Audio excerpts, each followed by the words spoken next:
All right. Hello, everyone. This is Unfound Live for July 8th, 2024. How is everybody doing out there?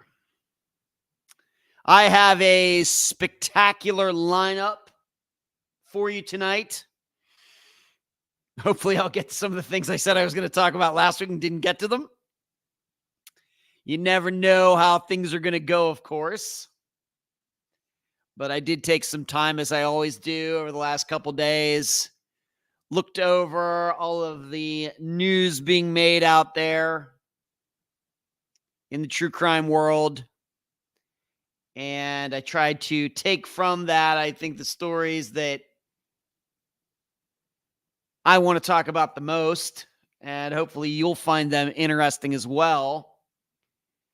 And I will expound on them and give you some of my analysis tonight over the next couple of hours. And of course, before we are done tonight, I will tell you about the disappearance that will be featured this Friday. And in fact, not to give too much away, but we will be revisiting a disappearance this Friday. How about that? I told you it was coming.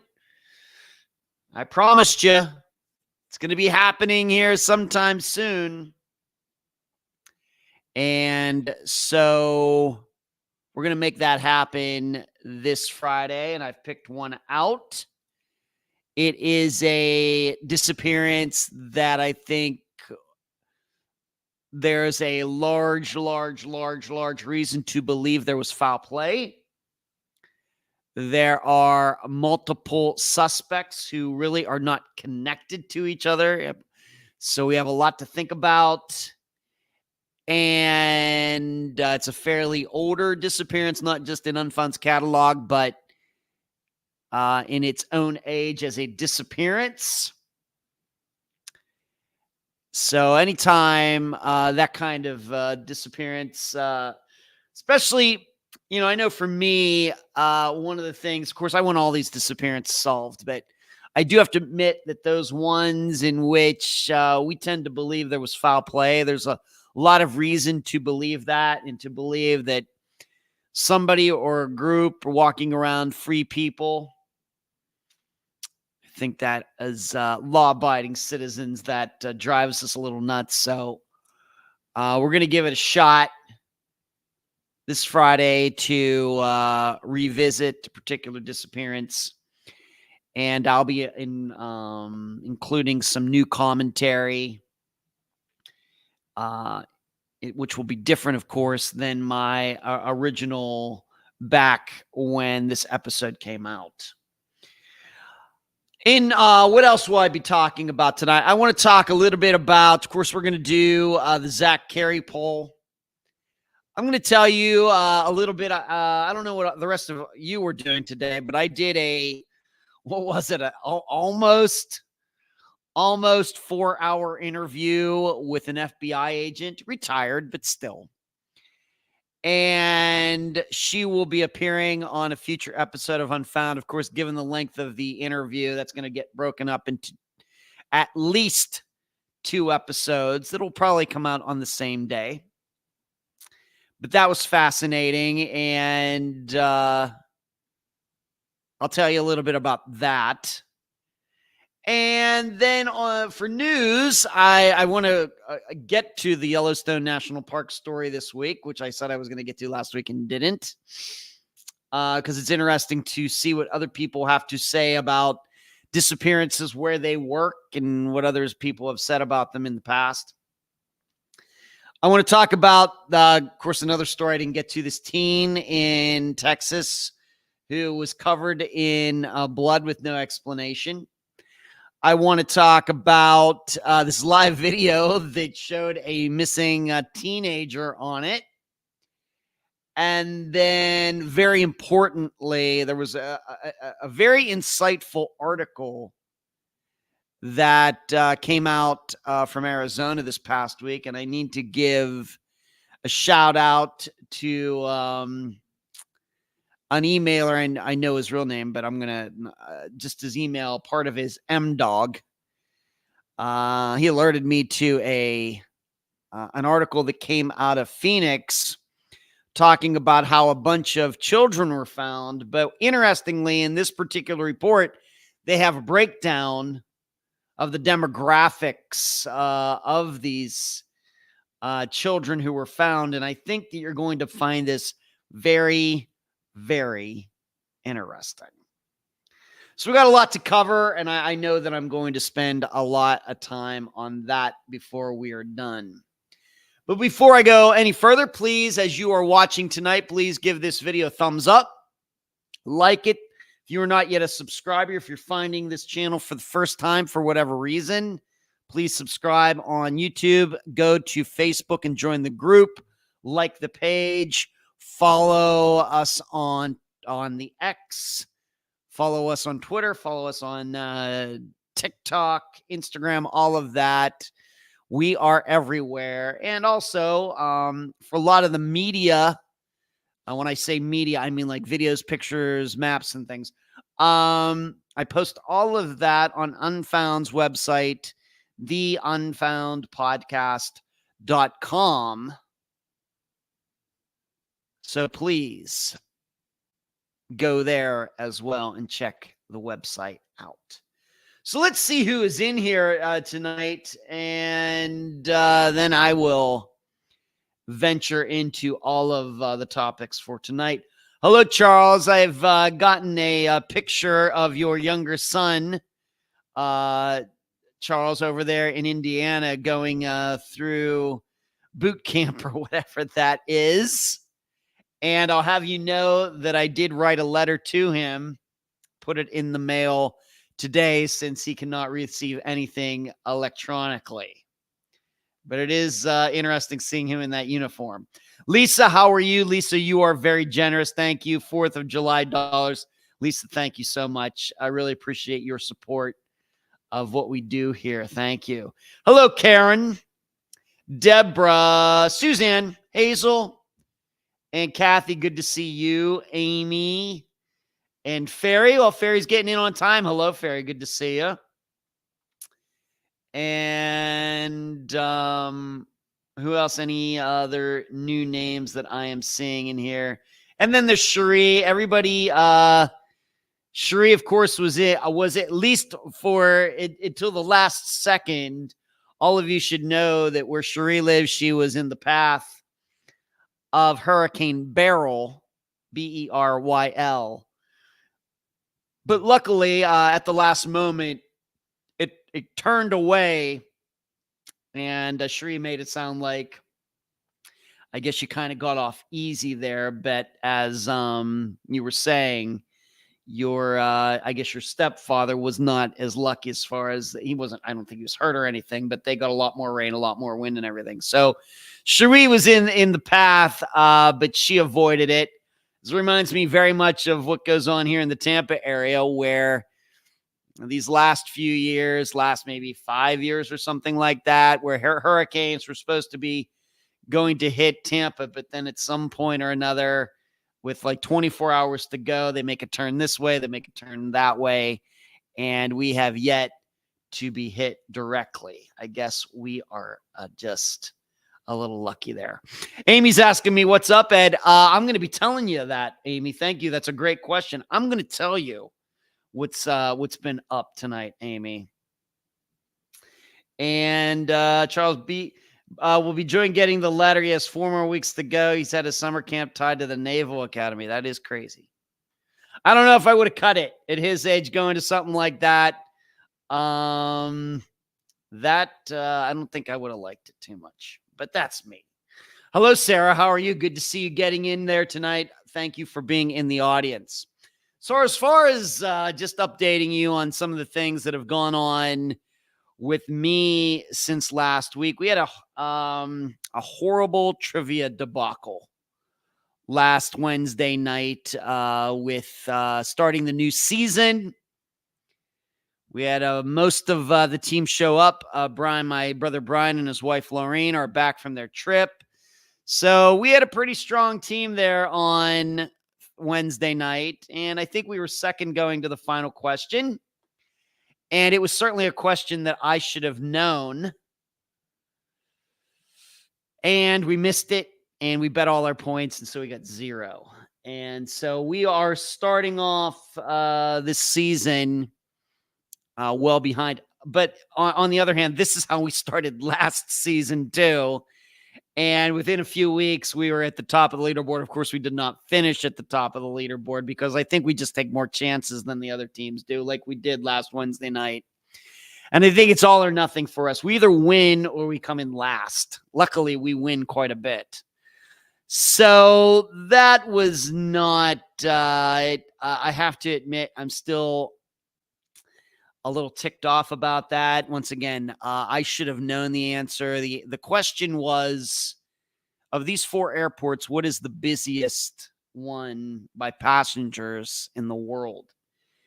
And the choices were, what were they? They were Tokyo, Istanbul, London, or Dubai. That was the question. And as many of you know, I take a great interest in aviation and plane crashes and all these things. And I'm kind of into statistics regarding population and stuff like that. You'd think that would be right in my wheelhouse. And unfortunately, my brain just kind of locked up. Shree's asking me what the question was. The question is, what airport is the busiest one in the world by counting passengers? How many passengers per year go through this airport, making it the most busiest airport? So we're not counting actual planes. We're actually counting the people in the planes. And the choices were Istanbul, Dubai, Tokyo, and London. And I'll give you the answer here in a bit. So we got 0 points. And you know how much I like to win. And once again, I took it somewhat personally. Not my team's fault. It's one of those questions. I'm supposed to know something like this. In my team, we all have our expertises. And mine is kind of stats like that. And of course, music. And some sports, not all sports. Of course, there was a baseball question last season that I didn't get. But I would say when it comes to pop culture and things like that, that's really like movies. That's really supposed to be my wheelhouse. And whereas some others, it's history or presidents or geography or science or things like that. Mine is really like music and pop culture and weird facts about populations and things. And I just blew it. So still smarting from that. I have to admit that I do get down after these things. I take it very hard. I'm not joking around. I'm not looking for any sympathy. I take these things very hard. I don't like losing, and it's only because my personal opinion about competition is that when it comes to competition things, people who win have better lives than people who lose. So I like to win. So there was that. And it also means that for this Wednesday night, somebody, maybe it'll be me, will have to get there early to reserve a seat or a table because we don't have one reserved because we didn't finish in the top 3, which sucks. But that's the way it goes. Moving on, surely within the next week to 10 days, I will be driving to Pennsylvania. I'm going to be going to see my father for at least a couple weeks.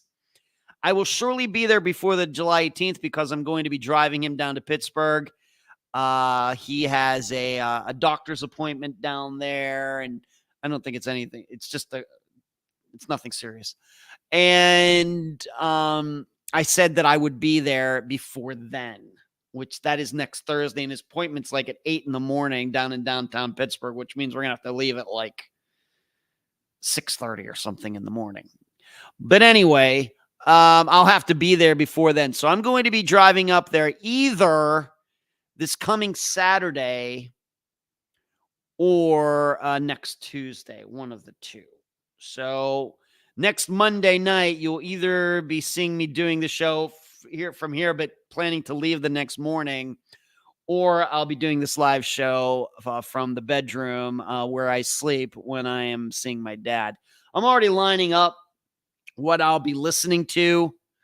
I've already made like a list of everything I want to try to cover and things that I don't get to listen to or whatever because I'm here working, but I can't work while I'm in the car. So I got to figure out what I'm going to listen to for 16 hours. And I have a nice list of a variety of music that I need to catch up on, and a couple podcasts that I listen to outside the realm of true crime that I need to listen to. And I'm trying to pick out maybe an audio book. The last time on my way back, I listened to the book Less Than Zero, which was really good. So I'm already putting that list together, and I'll have everything lined up even before I get in the car. This is just how I am. So I'm going to be up there. I'll probably stay up there through my birthday, which all of you already know is August 1st. So I'll be up there for a little while. I think I'm going to go to a concert while I'm up there and do some disc golf playing. Going to see my buddy Brad. Going to see my brother Michael, sister Diane. So I'll be up there for a little while, and we'll see what's up with Dad. Other than that, 4th of July, I didn't do anything. I sat on the couch right over there, and somebody was setting off big fireworks out on the beach. So fireworks were exploding less than about 300 feet from my balcony.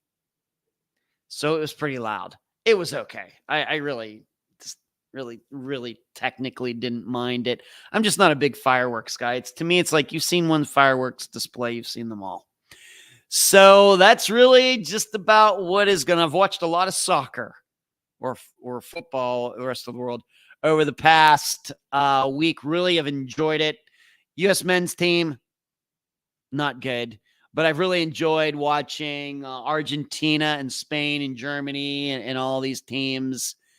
I'm really not into soccer otherwise, but when you start having the countries play each other in meaningful games, like the World Cup, which will be here in the United States in 2026, I certainly get into that. But as far as like MLS here in the United States or any of these other leagues or anything, I'm not into that. But I like seeing, because they're all like all-star teams.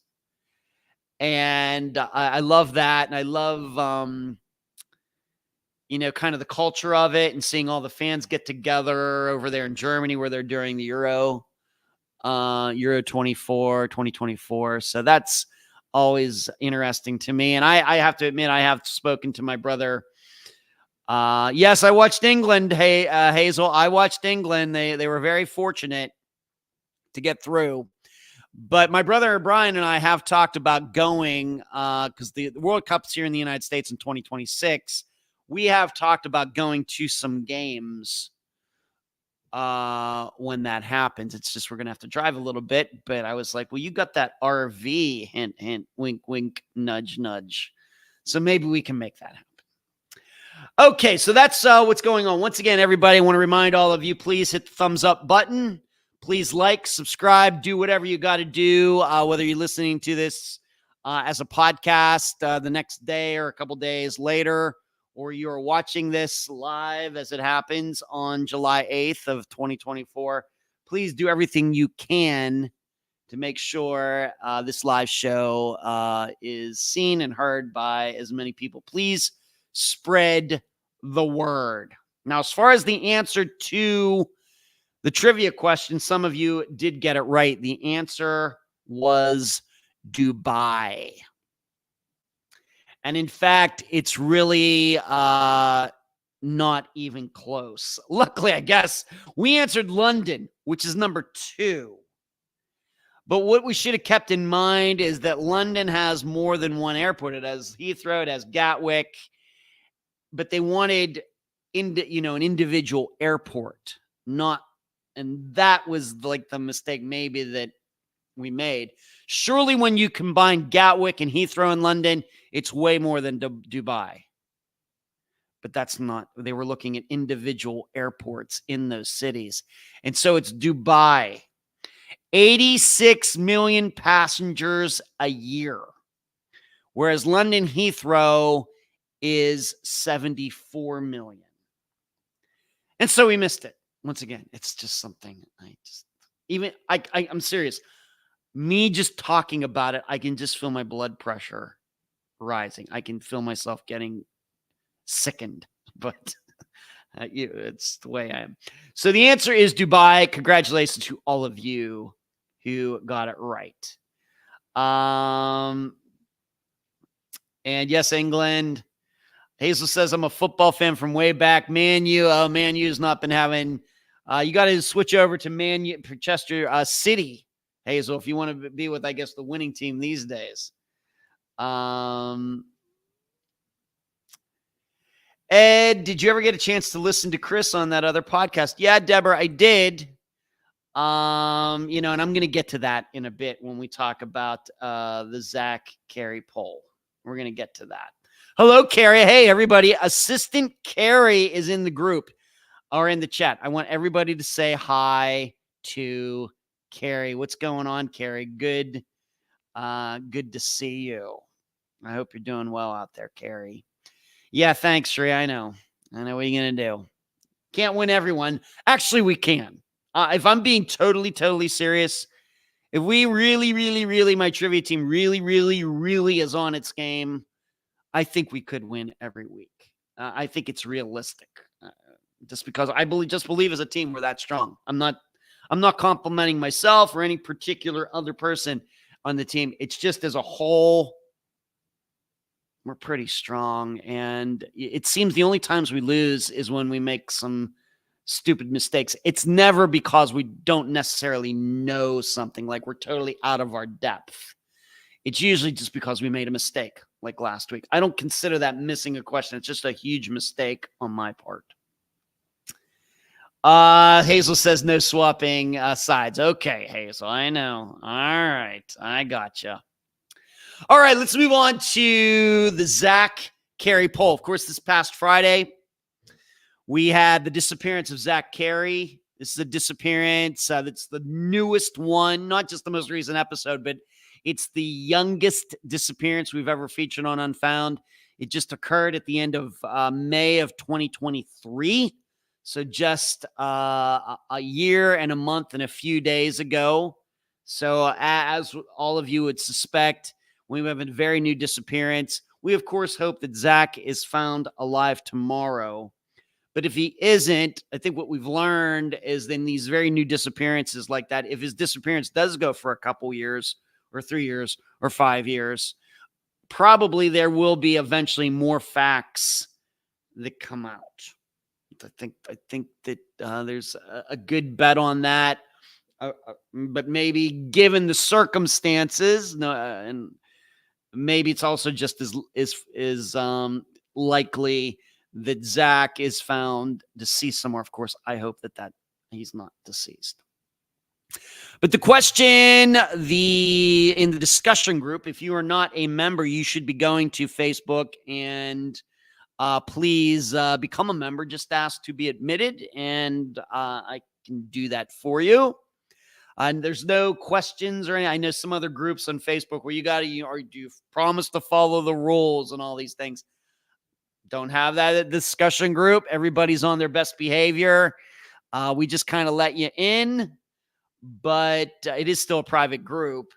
But I can assure you, we have a one strike policy. One misstep and you're getting kicked out. It's just the way we do it. We're going to treat everybody as adults. You can't behave yourself, you're out. There shouldn't have to be any questions. Do you promise to? Do you promise to? Do you promise to? Just get in there. If you misbehave, you're out.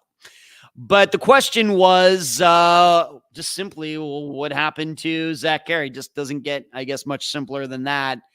And in the discussion group, a large majority of you, not everybody, but a large majority, I'd say 90%, stated that they believe that Zack really did walk off. So I guess to put it another way, most people who listened to the episode came away with the idea that despite Chris seemingly changing stories and everything, a vast majority of the audience believes that really does believe Chris, and that Zack really did walk off.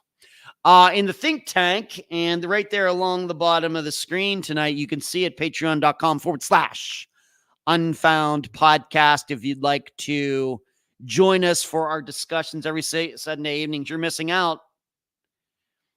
I know you probably think, well, the podcast itself, the podcasts are so long. They're so great. They're better than any other podcast, true crime podcast out there. I get so much every Friday, and you put those, it's plenty of material, stuff to partake in regarding Unfound. Well, I'm telling you, the think tank will certainly, I think, enrich your life even a little bit more. So you should consider it. The people in there have been in there for a long time. So they must like it too. That should tell you something. So in the think tank, we're discussing Zack's disappearance last night. Pretty much the same thing in this discussion group. I think that there was one member who's leaning heavily toward foul play that just wasn't buying the story that Chris was telling, but everybody else is thinking they're believing Chris, despite what I think a lot of those same people think about Chris's character. They're believing him. And that may just be a factor of, and I think even the discussion group, it's a factor of, we've covered a lot of disappearances like Zack Cary's. And some of those have been solved. Whether we think about a Dennis Lushball or Robbie Hurt or Noah Davis. Maybe we could put maybe Bowman in there and a few others. Maybe even like a Crystal Morrison kind of. And we know the outcomes of disappearances and people like Zack. And then you put the person together with the circumstances. And it's like, we kind of know how these things go. Statistically, we know how these things go. And I think probably that's what's causing a lot of people to make this decision. Maybe it has nothing to do with Chris at all. And for me, I write the blog. It's only $2 a month to partake in just getting reading or listening to the blog. It's like an additional podcast. It's about 17 minutes long if you want to listen to it, although it's one of the things I forgot to do today. I still have to post it to Patreon. But I also came to the conclusion that Zack walked off. It's not, and this is nothing against Rachel and Cecilia. If they want to think that Chris did something to Zack, I'm fine with that. My attitude toward a disappearance is never affected by what the guests think. I'm going to help them in the most objective way that I can. And hopefully they feel the same way about me, even though they realize I differ with them. I hope they know that I'm always going to be honest with them and I'm genuinely trying to help them. Now, if they, it's not that this has ever happened, but if a guest were to start, I don't know how that could happen, but get a little, stimpy with me, you're supposed to support me and you're supposed to think like I do. I was on your podcast and so you should be thinking me. Don't you believe me and everything else? Then I guess we're going to have to part ways. That's never happened. Now I've kind of diverged with a few guests over the last 8 years. Yeah, that's happened, but not because of that. So, that was the disappearance of Zack Cary. And just in a nutshell, once again, I urge you to go to patreon.com/Unfound podcast and read the blog. And by the way, once you get in there, you can listen and read to the blogs going back like 7 years. So you're getting a lot just by signing up. It's just not the most recent one you get. You get to access all of them. But it's just one of those things. I will tell you, Chris did not strike me as being the sharpest knife in the drawer. Now, and it very well may be that he has some sort of learning disability or something like that. And I'm not here to make fun of him. Okay. I don't know either way or anything, but if something happened and it was a foul play nature, it just seems to me that the story that has been created, if it's not true, what he said, is just a little extravagant, a little complex. Why, if really something happened of foul play nature, why didn't he and his wife just say, well, you know what? Zack was living out there in the other building, or was a trailer, whatever, on their property. Yeah, we saw him that night. We got up the next morning. He was gone, and we don't know what happened. As we've heard here so many times with disappearances where wives go missing and the men in their lives, like, well, that's what happened. I got up one morning, she was gone. And that's something that really sticks with me. So that's one of the reasons. And so that's in a nutshell. Once again, if you really, really want my in-depth, step-by-step, looking at a lot of things that were said in my interview with Rachel and Cecilia, patreon.com/unfound podcast, and sign up. And I also talk about me listening to the 40-minute interview with, with Chris that other YouTuber did, whose name is Matt. You should know that I did get to talk to him on the phone last week. Good guy. I'd never heard of this channel before and everything. Seems like it doesn't seem like has put out a lot of videos or recordings and everything. But I thought he did a fine job handling Chris and just allowing Chris to say what Chris wanted to say. And so going back to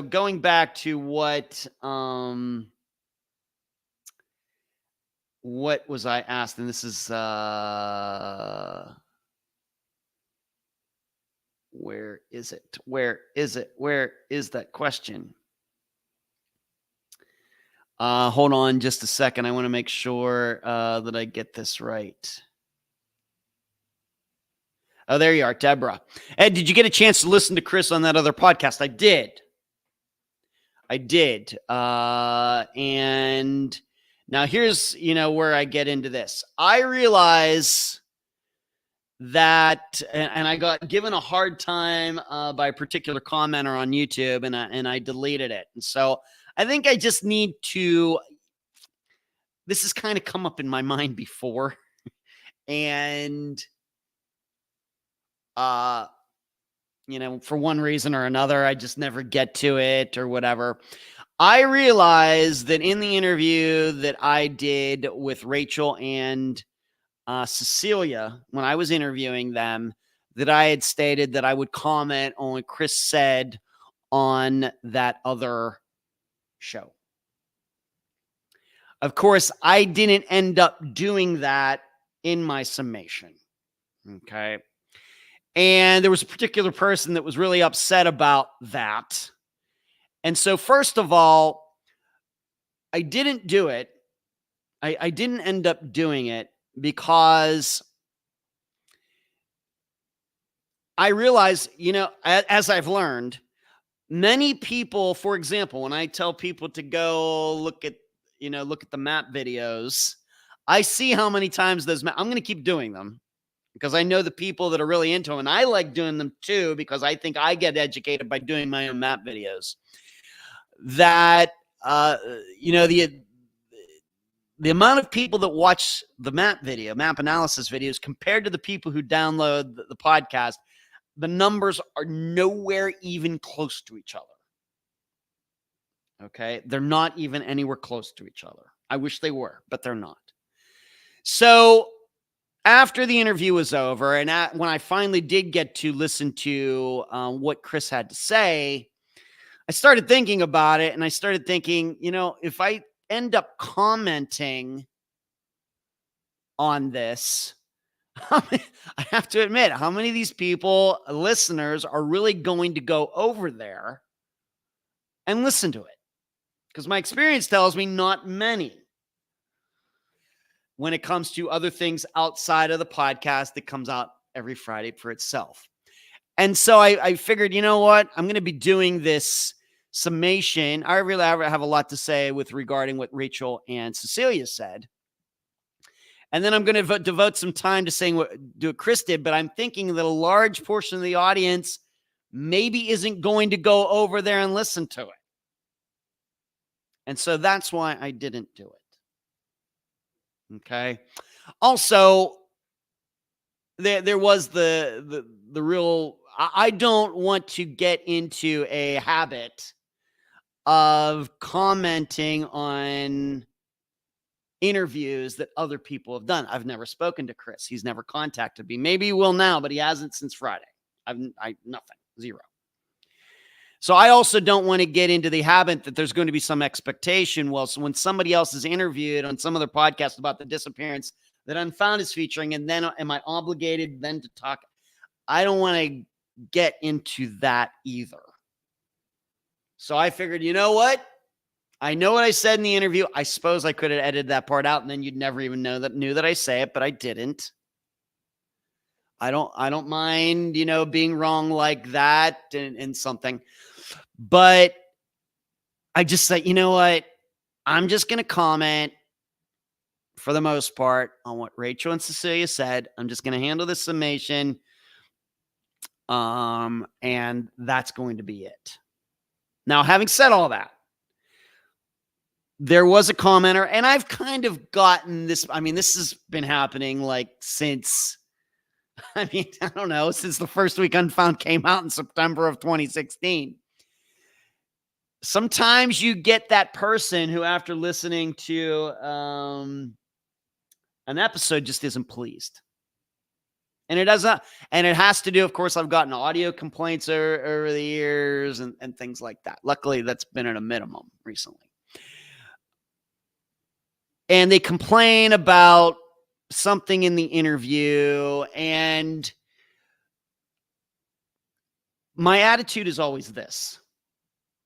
You just listened to a 2-hour episode. And invariably, it's usually somebody's, I've been listening to your podcast for a long time. And I was really disappointed. This is the first time you disappointed me. I get a lot of that. Maybe once a month. Something like that. Of course, we've been around for 8 years now, maybe even more than that. And here's my attitude to anybody in the future who thinks about doing that. You listen to a 2-hour interview with a couple of sisters who lost their brother to a disappearance, no matter what you think happened, whether it was an accident, an overdose, Zack walked off and is still alive. You think Chris killed him, somebody else killed him, whatever your standpoint is, theory, doesn't matter. And the first thing that comes to your mind after you listen to these people who have lost somebody they care about is to complain about what you didn't get in the episode. I have no time for you. I have no time. Don't post stuff like that. It's going to get deleted. You're not going to get a response from me. Whether you email me, message me on Facebook, post a comment on YouTube, you will never get a response from me, and I will just block you. Okay, that's how I handle these things. I just start thinking, how conceited and selfish are you? How conceited and selfish are you? You just listen to somebody bare their souls. They're on this podcast doing the most complete interviews they're ever going to do anywhere.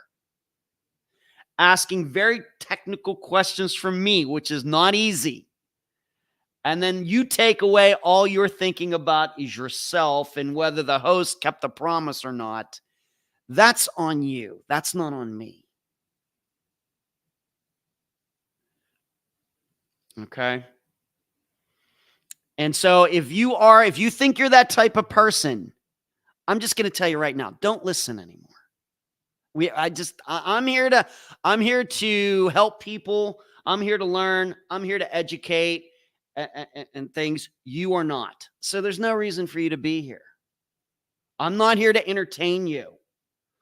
This isn't a concert where you go and it's Def Leppard and you paid money and they didn't do Pour Some Sugar on Me. Okay, I can understand you're expecting that. Like when I went to see The Cure or The Cult last year and they didn't do Firewoman, and it's like, what the heck happened here? And you walk away thinking, I'm paying to hear like the most popular songs, and you don't do that one, which was their biggest song. I like the show, but it's still kind of funny to me, and it's still a little irky. But that's what I'm paying for. I'm paying for the thing. On the other hand, this is free. Okay, the concerts are certainly about the audience. That's why the musicians are up there. It's about the audience, entertaining the audience. This isn't an entertainment show. So, I just don't have any time for it. I just don't. So don't post anything. I mean, you can. It's just going to get deleted. I know you're going to try to egg me on. You're maybe going to try to provoke me now that you're maybe hearing me say this. For those of you trolls out there, you're never going to get a response from me. What I thought interesting was maybe I don't know how long ago it was. It was maybe 4 years ago or something like that. An episode came out. I don't even remember which one it was, but somebody wrote me, somebody connected to the family or connected to a suspect or something. And she was like, do you know, you doing an interview with them, and covering this disappearance is just going to make our family life harder or something like that. And I did respond. And, what I learned from responding to that and how that person reacted to it is these people just have this huge blind spot. They're just obviously not very good people. They just have this. There's nothing that I could ever say, or anybody who's even perfect with the English language could ever say to these people that they would say, oh yeah, that's right. Forget it. You can't reason with these people. You can't break through this force field that they've put up or anything else, because I kind of said this, here you are, this person's, and all you can do is think about how your life is allegedly harder. And I think I wrote something like, you want to see your life get really hard? Lose a loved one yourself. You want to see hard. And obviously did nothing. So from now on, there are no responses. There's only deletions and blocking. From now on, I just don't have the time. I know that I'm on firm moral ground and ethical ground with it. And I'm not a person to avoid an argument or something like that. But I'm not going to argue and try to prove a point to people who are so far off on something, and especially when it comes to one of the most serious topics that we could ever talk about regarding on this planet is the disappearances or the deaths of loved ones. Does it get any more worse than that? I don't think it does. So there you go. That's my little bit of a rant. So going back to, I know you asked me that question, and I'm not saying, Deborah, you expected me to go in that direction, but I did listen to Chris's interview, and I did comment on it on Patreon, and I've already explained why I didn't end up putting any of my reaction to it in the episode, because I have to admit, I just thought that too many people weren't going to go over and listen to it anyway. They should. I think it's enlightening to hear what he have to say, to get his point of view and all of that, even though he's a bad guy, and who knows if he did anything to Zack or not. But I know a lot of you aren't going to do that. And so why what I commented the last 10 minutes then wouldn't mean anything to a lot of you. So I don't know, but I did write about it in Patreon because I wanted to have it posterity somewhere down the road if we revisit Zack's disappearance and get my thinking and everything. So I have a chance to type it all out, and I don't have to remember too much. So that is the disappearance of Zack Cary. So what everybody is saying here. Ferry says, been to Heathrow Airport. Thank you, Ferry. Rockford giving a nice marketing pitch for the think tank. Thank you, Rockford. Thank you, Kathy. Marty's here. He'll miss the think tank yesterday, but he'll show up for the live show. Good to see you, Marty. And yeah, Marty is a think tank member and a character. Fishing, what's going on? Good to see all of you. Yeah, half hour late, right on time. Yep. Kathy says, I love the map videos. Thanks, Kathy. Marty's also a fan of the map videos. Rockford, a map video guy. Amy loves the map videos. For all of you that aren't watching them, or I don't know what to tell you. I'm going to keep doing them. Marty says, I love the street view aspect. And then we're getting into the conversation about this person who posted. Amy saying, so selfish, gee whiz. Yeah. Hazel agrees. Yeah.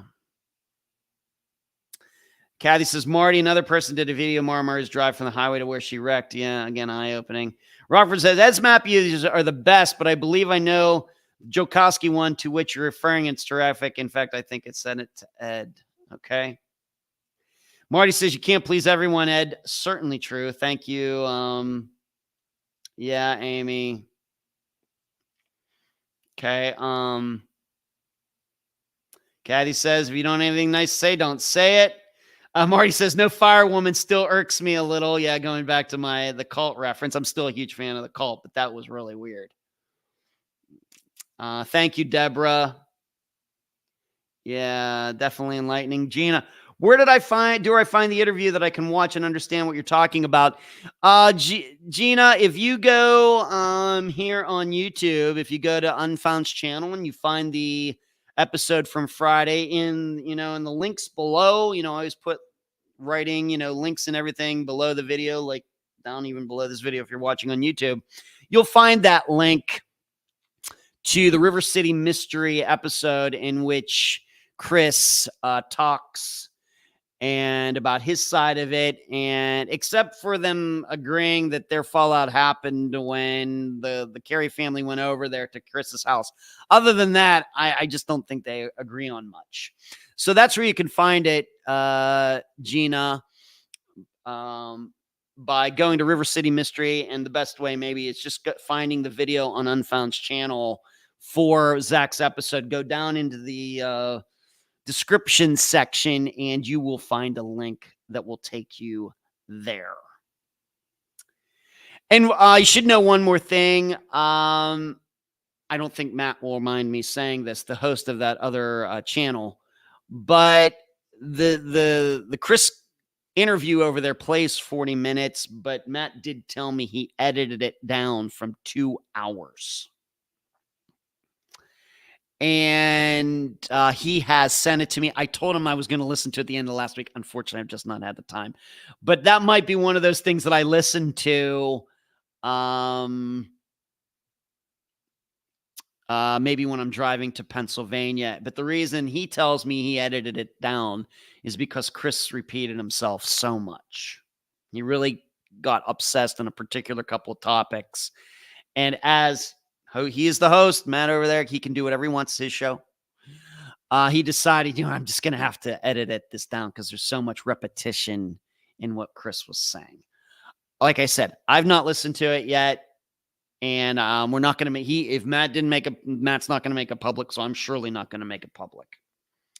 But I'm assured enough that in talking to Matt for quite a bit at the last week, that he did a very good job of presenting Chris's side of the story. And I think you really, really, really, if you did listen to it, you got a very good representation of Chris's attitude toward Zack's disappearance. That doesn't mean Chris is telling the truth, but I think you're getting everything that Chris has to say on the topic. Even though it got edited down to 40 minutes, I'm pretty sure Matt did a good job with that. So the Chris interview was interesting. I also heard the interview he did with the sisters just gives more insight into everything. Yes. Yes, Marty. Moving on, like I said today, in a couple weeks here, all of you are going to be in for a real treat. I interviewed a retired FBI agent today, not just any kind of agent, an FBI profiler. And I know you're probably saying, well, Ed, haven't you been dubious of profilers in the past? And that's true. And you should know that the topic at least came up for a little bit in the interview today. And as I think I said last week, as I told her today, that, people are saying, I said, well, it took Nixon to go to China. And the reason that's significant, and that was something that was said at the time, back in the early 70s when Richard Nixon was president. And of all presidents, Richard Nixon is the one that opens up dialogue with China again. It was such a big deal because, of course, Richard Nixon was known as being a huge anti-communist. And even going back, to when he was vice president for Eisenhower, and even before that, with everything with communist spies in the United States and everything, but it was he who went to China, and of course, the reason he did that is because he wanted the United States to be friends with China to help against the Soviet Union, because China was not friends with the Soviet Union, and Nixon saw, you know what, we can kind of link up with China here and kind of keep Russia, the Soviet Union, at bay. And really, that's the reason to this day, although I know maybe things have changed at least a little bit, that's the reason today that the United States and China have been friendly for so many years. And so it took an anti-communist to go to communist China to be friends with them. And so that's kind of the way I think about it, with me interviewing a retired FBI profiler, to have her on and to interview her and really get into all of this stuff. I see it like kind of the same thing to me. And she did a fantastic job. And I'll just tell you her name right now. It's not going to come out this Friday. It's going to come out surely next Friday. So July 18th. So when I'm in Pennsylvania, or no, July, 8th, 9th, 10th, 11th, 12th, July 19th. But her name is Julia Cowley, Cowley, and she is one of the hosts of the podcast, The Consult. And she is retired, and she's been doing this podcast. I think she told me they're up to 40 episodes now. And she is a woman who was introduced to me through Caroline Lowe, of course, from Jodi Huisentruit Disappearance. And this started way back in January, where Julia and I had a Zoom conversation off the record about Jodi's disappearance and Julia's insights into it from an FBI profiler point of view and knowing the disappearance. And they have covered Jodi's disappearance on that podcast. So she and I kind of kept in touch, and I have to say, her podcast is one of the few other true crime podcasts that I listen to. And so just within the last couple months, I'd said, you know what, you need to come on Unfound. I need to interview you, and I want to ask you about some of your cases, and I want to ask you about profiling and everything. And she said, absolutely. So we did, like I said, it was like a 3-hour and 40-minute interview. We started with who she is. We talked about how she got into profiling. We talked about 9/11. We talked some of the cases that she's worked on. And then before it was done, we ended up talking just general crime discussions about crime closure, murder closure rates in the United States and things like that. So it was a wide-ranging interview. and I'm going to break it up into parts. So that's what I did today. I think it started at 1 o'clock, and we went to about 20 till 5 Eastern time, something like that. And the time went like that. But tomorrow, here's the other thing. Tomorrow, though, we're going to flip everything around. She's going to interview me. And so that then I will appear then on her podcast somewhere down the road. I don't know if it's going to be next week or the week after. My guess is, I think the way she has her podcast, and she has co-hosts, by the way, other retired FBI profilers, by the way. She doesn't host it by herself, but she has other people on there. I'm guessing it'll come out before the end of July, but I'm thinking that my interview with her will come out first. But we haven't done my interview yet. I don't know how long it's going to go tomorrow. We'll just have to see. But it's going to be a wide-ranging interview with me, I guess, of course, about disappearances. And what's interesting to me is in her work as a profiler and working for the FBI, she didn't do many disappearances during her time there. She admitted that most of the work she did was on unsolved murders. She said over her time there, she thinks she only profiled maybe 10 disappearances. That's it. So I think she's very interested to talk to me about disappearances because I don't think she's really had an in-depth conversation with somebody with somebody who has looked at so many disappearances, reported on them, talked to so many families, on and on and on. So I'm really looking forward to this tomorrow, and I think she is as well. And I'll let you know how it goes. So I'm really interested in this. So she's going to appear, like I said, on Unfound next Friday. Those interviews will play. The interview will play July 19th, and I'm guessing sometime after that. Whatever the interview ends up being tomorrow, and it being recorded, will play probably, I'm guessing, somewhere later in July. But just to give you an idea, once again, the podcast is called The Consult. They have looked at, of course, the Golden State Killer. They did a couple episodes on Jody's disappearance. They did 9 episodes on the murder of Robert Wone from Washington, D.C. These 3 guys, he was certainly murdered, but the 3 guys who were in the house with him at the time were tried and found not guilty. And so they devoted 9 episodes to that. You should listen to that. They're all very good. I've listened to all of them. And then what's interesting is the last couple weeks for her podcast, they've looked at the disappearance of Bill Underhill. So another unfound disappearance. So I think it was all good timing that she and I decided to do these interviews right when she's was working on Bill Underhill's disappearance. Maybe some of you remember he went missing from Minneapolis in 1969. And so they devote a couple episodes to that. So once again, if you've not heard of the podcast before, I hope you check it out. Caroline Lowe has appeared on there. It's called The Consult. It's on iTunes. It's on Spotify. There are about 40 episodes in. Unlike Unfound, where the episodes are like 2 hours long, The Consult, they break them up. So they're like about an hour long. So they're 40 episodes, but it's 41-hour episodes, I guess, 40 hours if you want to maybe start in on a new podcast. I would certainly recommend that.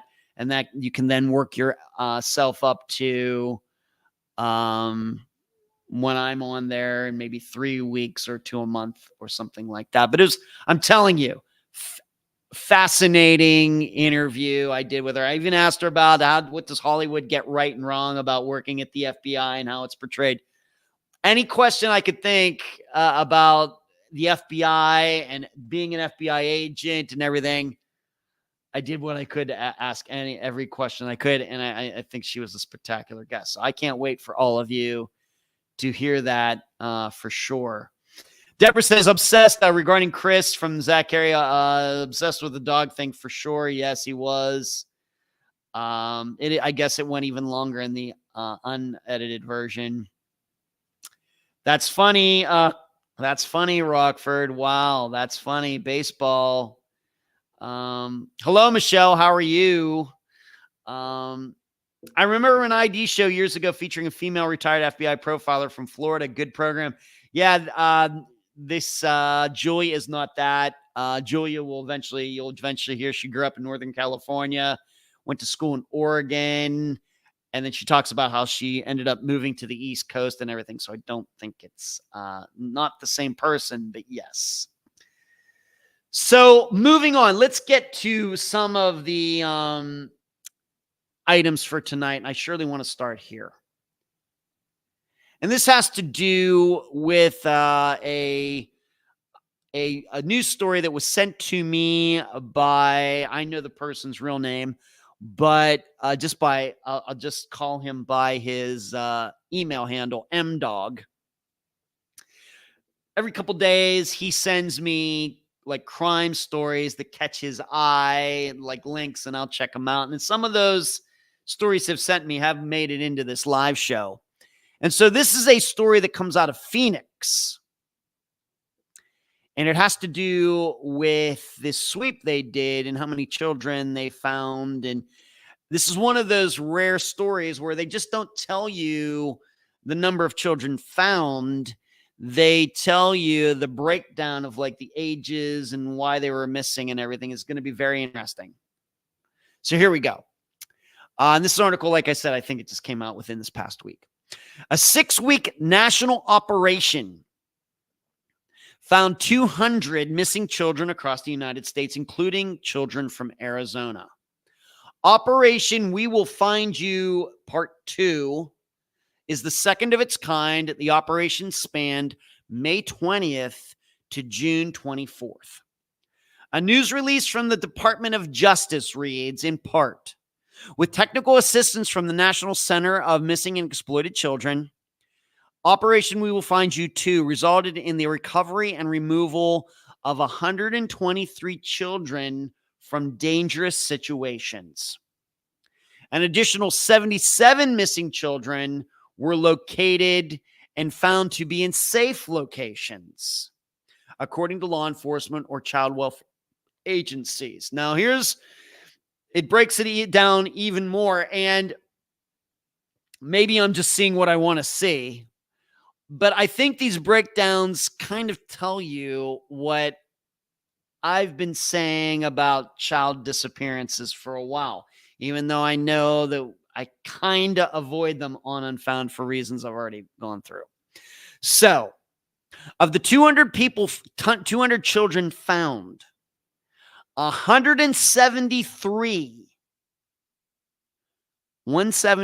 So that would be, what is that? 7/8 of, so of 100, that's like 80 some percent, right?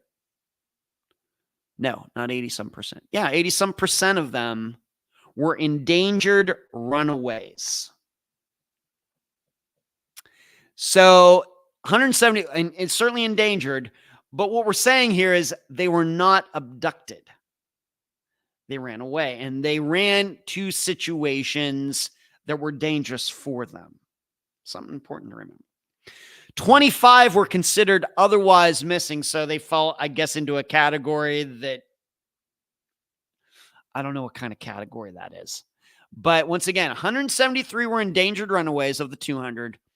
25 were considered otherwise missing, so just a general category. Only one of 200 was a family abduction, and only one was a non-family abduction. So like a stranger coming along and snatching up some child. Of those 200, only one was of the type of a child getting snatched, abducted by a stranger. One of 200.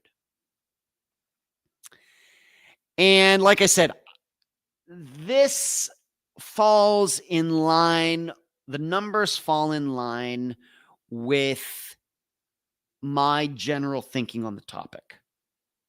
I will state over and over again that certainly sex trafficking is horrible. Of course, it's horrible. It doesn't take any courage to say that sex trafficking is horrible.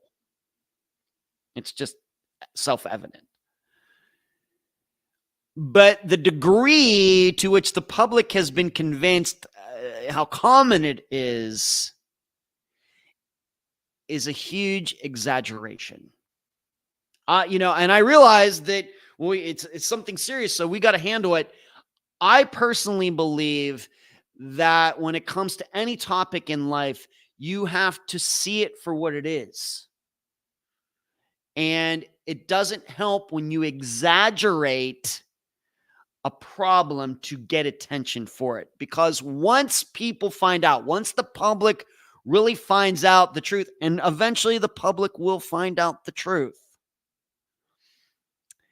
the interest in that topic, no matter how problematic it is, will drop immensely.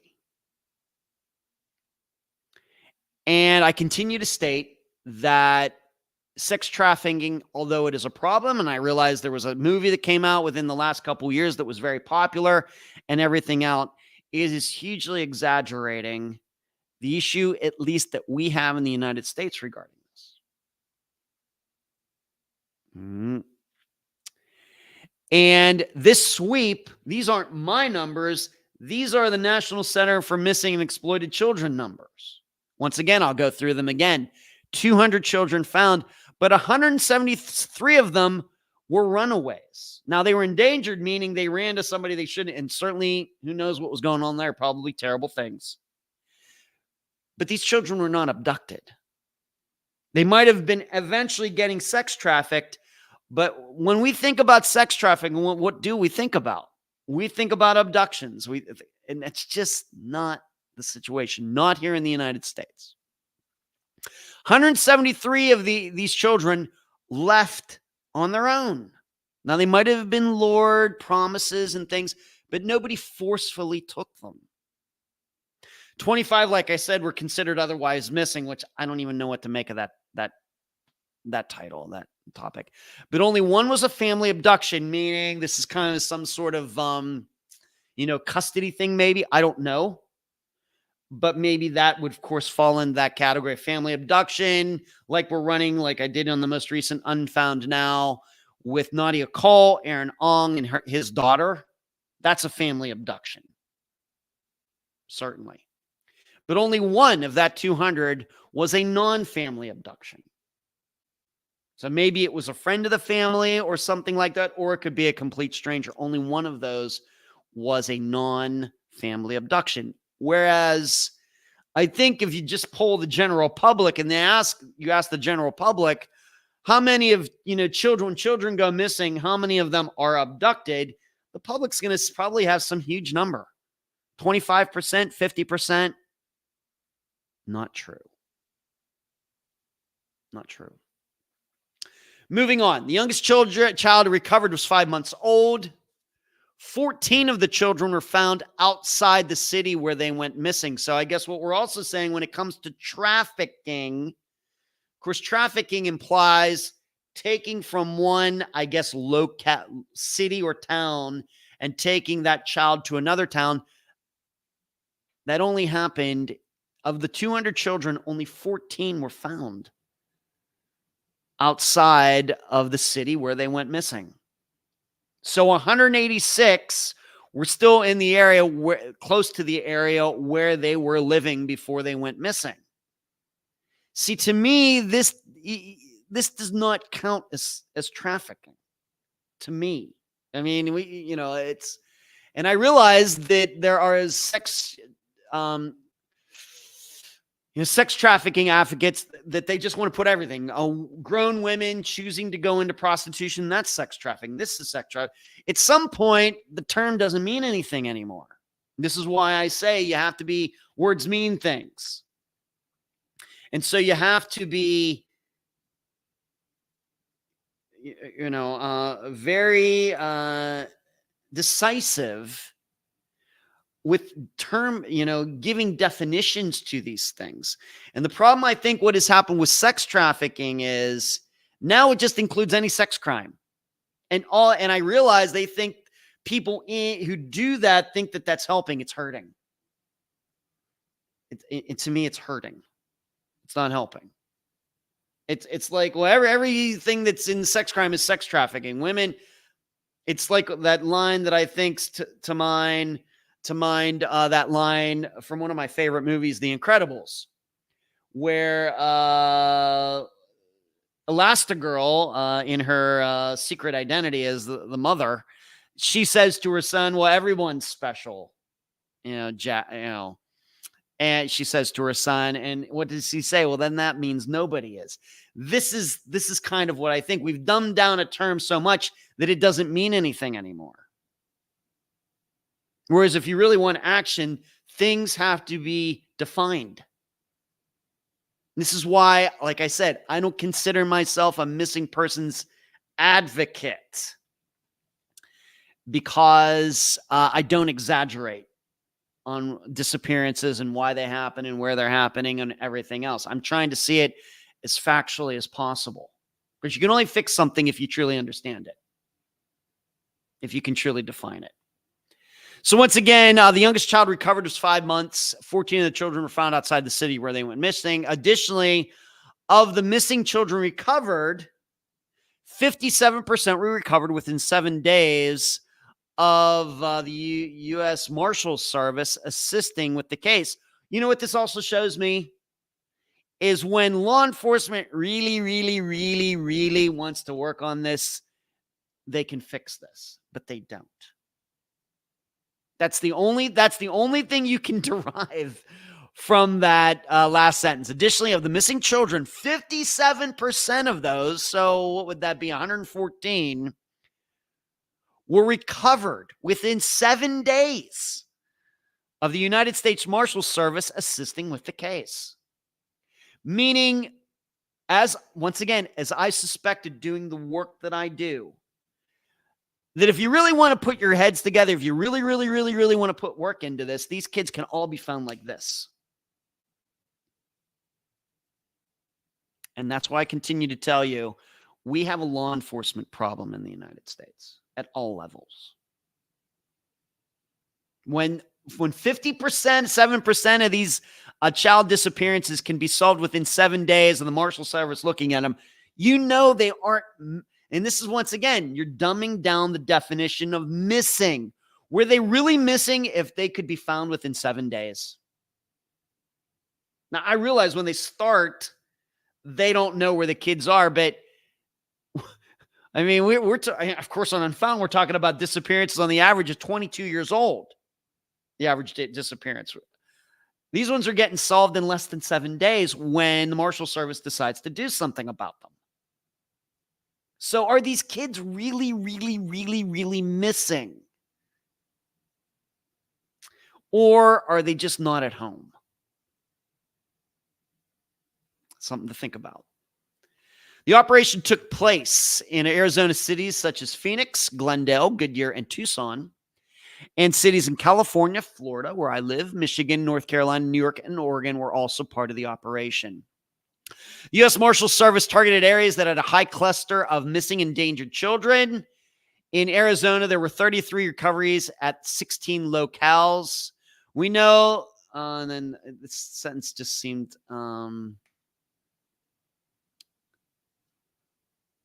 this one paragraph seemed like it didn't fit in with all the others, so I'm going to skip.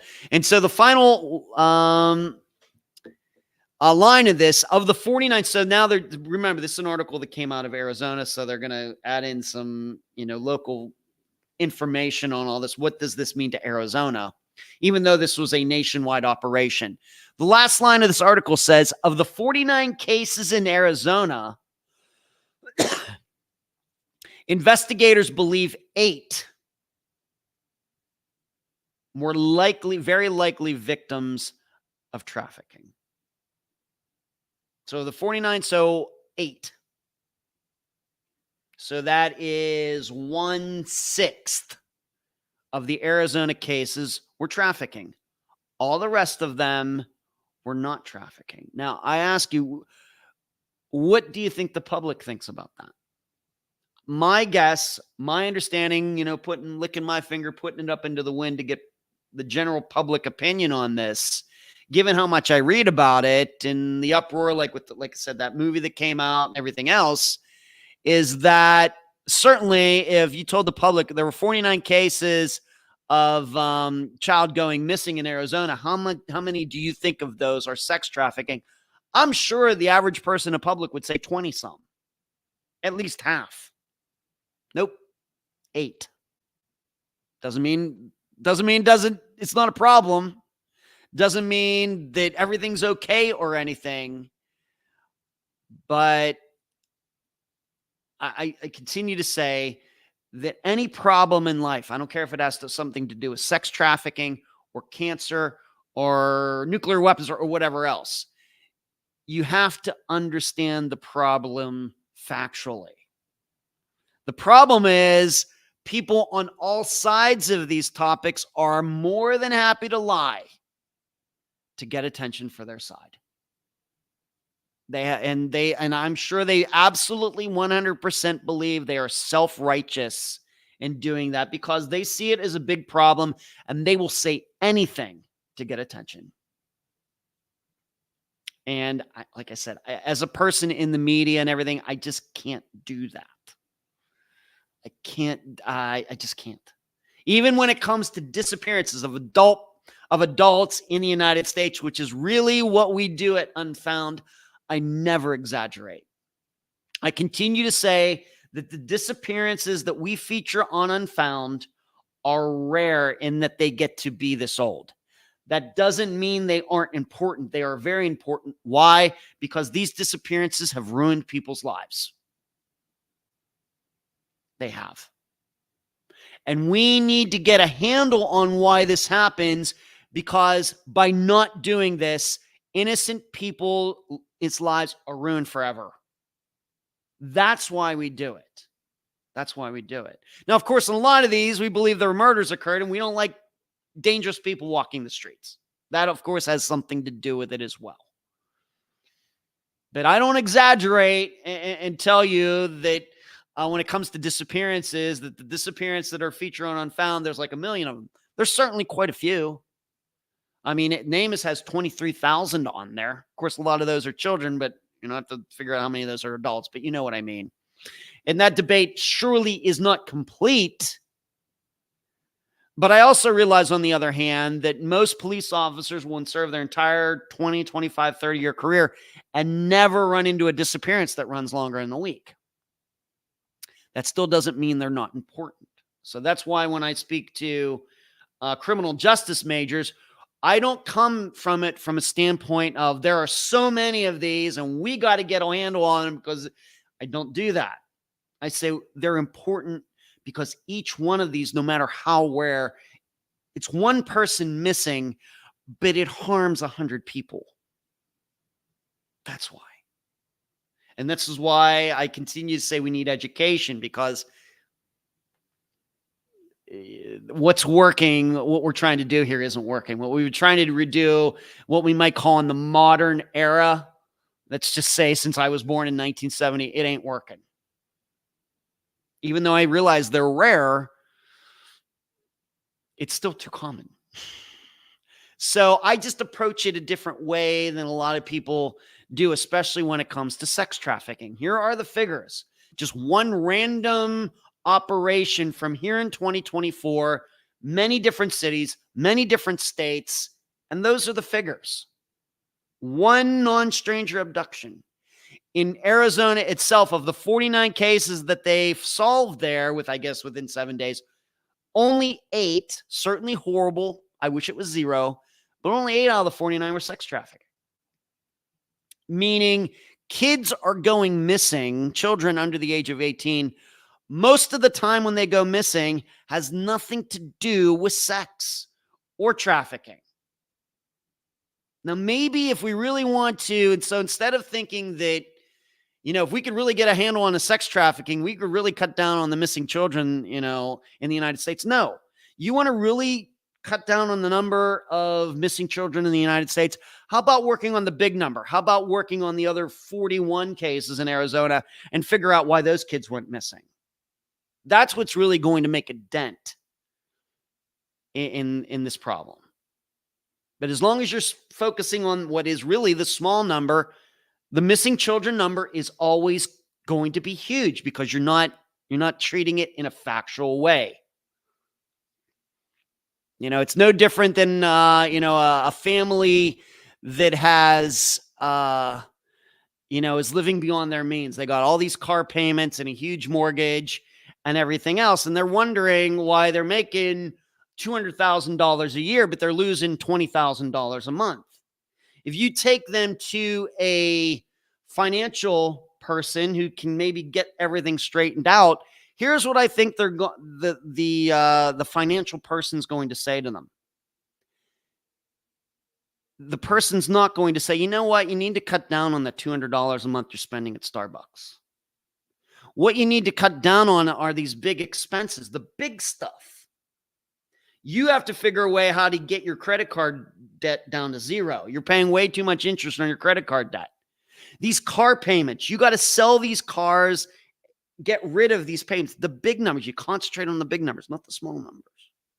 Because getting rid of that $200 Starbucks expense means nothing when you're underwater every month by $20,000. And so that's the way I look at all of this when it comes to child, disappearances. Let's really, really, really figure out why they go missing instead of just guessing that it's sex trafficking. That's my attitude. So what's everybody? I've been on a little rant here for a while. Marty says, going back to Chris, it would say a 2-hour long rant. Yep, that's what I was told.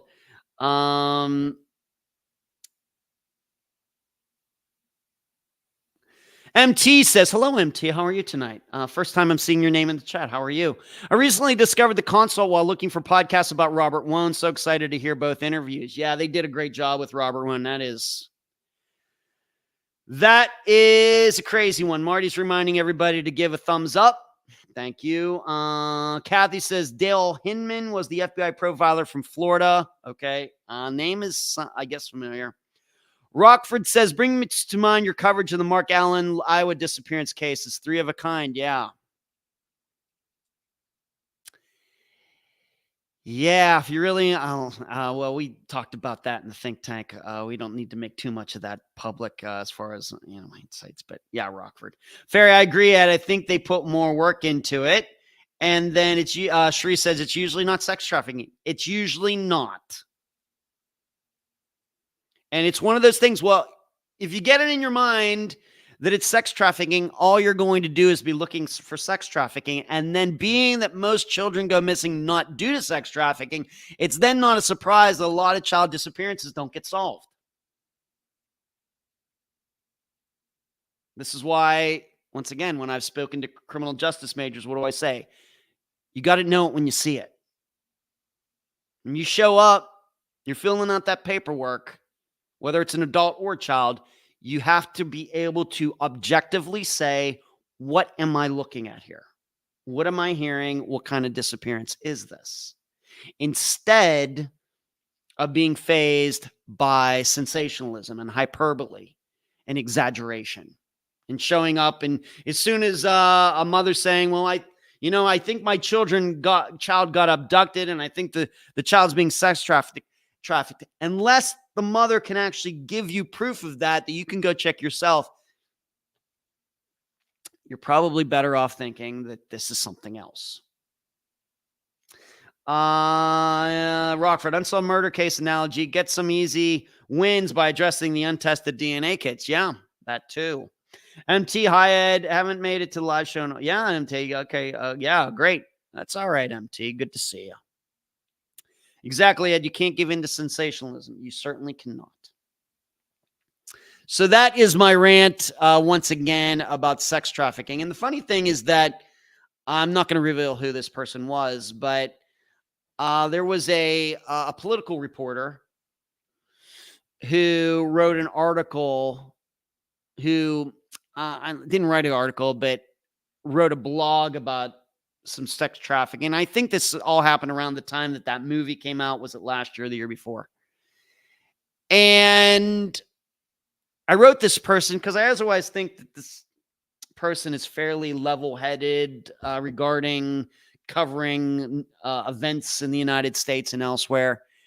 And the person wrote this, did this blog, and I thought it was just a little off regarding sex trafficking, kind of saying what I'm saying to all of you here. And it was obvious that this person didn't get it. Absolutely. Even though like I said, I think this person is fair-minded and everything. When it came to me talking to this person, I certainly know more about disappearances and sex trafficking than this person does. Just talking to a brick wall, man. Just like, no, that's not the way. Okay. Okay. And sometimes I feel like, no, not everybody's going to be convinced to get on the ark. I don't know what to tell you. So moving on, I want to talk about this story, the teen covered in blood story coming from Cherie State of Texas. An uncooperative Texas teen found covered in dry blood inside his wrecked pickup truck is refusing to help law enforcement piece together what happened. Aaron Richard, 18 years old, this article is a couple weeks old now, was found inside his white single cab 1997 Chevy pickup by deputies with the Tarrant County Sheriff's Office early Monday after they responded to a major accident off Interstate 20 in Fort Worth. Of course, we just covered a disappearance from Fort Worth. Of course, Valerie Ingorvaya. When they arrived, deputies noticed a large amount of dried blood on the pickup and the suspect. Richard was uncooperative when asked about the source of the blood and refused to help them in their investigation. There is noticeable damage to the driver's side door, the tailgate, and the front left quarter panel. Deputies also noticed a large amount of blood along the driver's side A-frame as well as the outside of the bed. Authorities suspect the blood found on Richard and his truck does not belong to him and was not a result of the crash. The 18-year-old was arrested at the scene for driving while intoxicated and booked into the Lon Evans Corrections Center. The sheriff's office did not specify whether investigators believe anybody is in danger or has been killed. Officials have not yet revealed what may have led up to Richard crashing the truck or if the teen required any medical attention following the wreck. He was released on $500 bond Monday evening. Richard is serving a 6-month probationary sentence for a disorderly conduct charge in Hawthorne City, about 5 miles outside of Fort Worth. So this guy was a criminal before this even happened. Law enforcement is asking for the public to come forward with any information that they may have that could shed light on what happened and why Richard and his truck were covered in the blood. The Post has contacted Tarrant County Sheriff's Office for comment. Now, you should know, like I said, this article is a couple weeks old. I'm finally getting into it on tonight on this live show. And today I did try to find any updates on this story, being that it is a couple weeks old, and I could find nothing. This is still the same story as it was back then. So I don't know what kind of investigation they're doing into all of this. Given that, of course, they said that it's not this young man's blood. Of course it's not, because if his blood was all, he'd be dead. It just sounds to me like the whole truck was covered, and that amount of blood, if it was his own, would have been enough to kill him. Losing that much blood would kill him. So obviously true. The question is, could this be some other human's blood?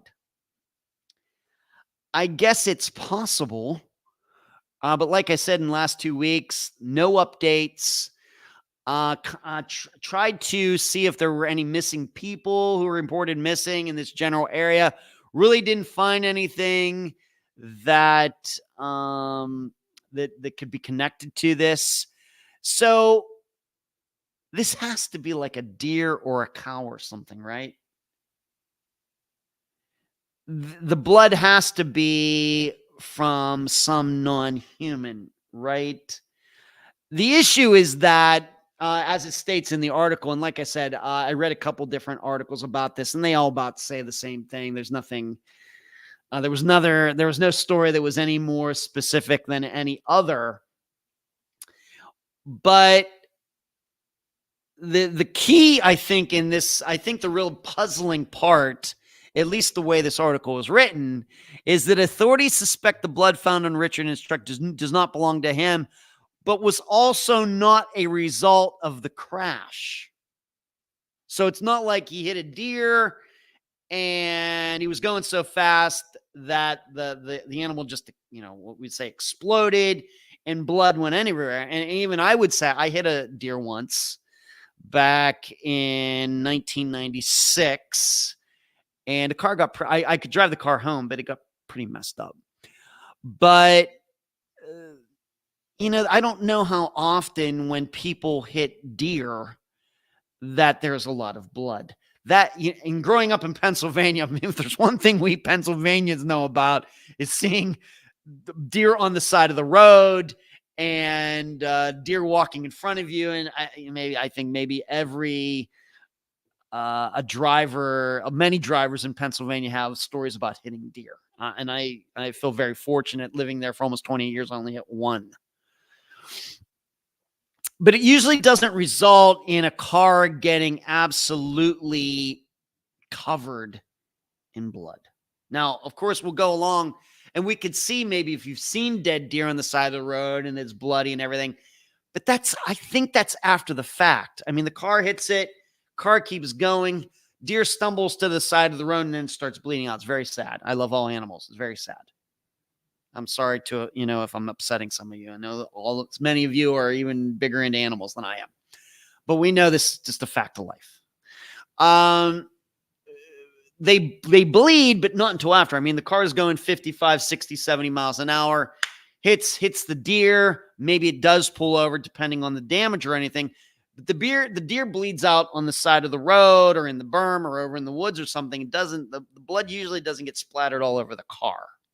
Usually there's damage, but you'd be hard finding any blood on it. So it's just seeming to me that this is not a deer. And of course, it says they don't even think the crash that he was in and the blood have anything to do with one another. So I guess what we're saying is before the crash, the vehicle already had the blood on it.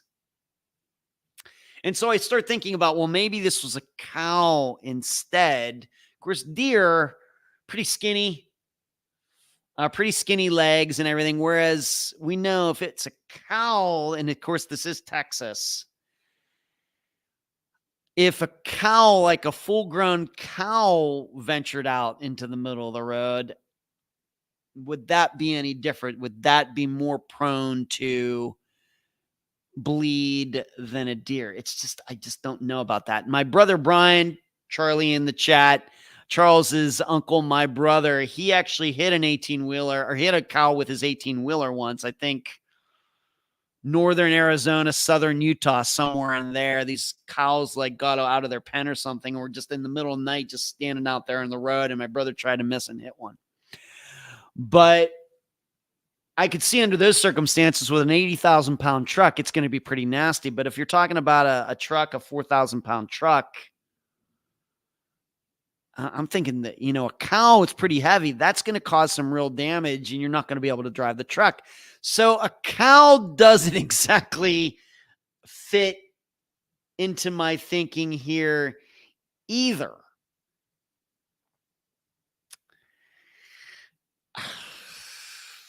So I'm not sure where to go to all of this.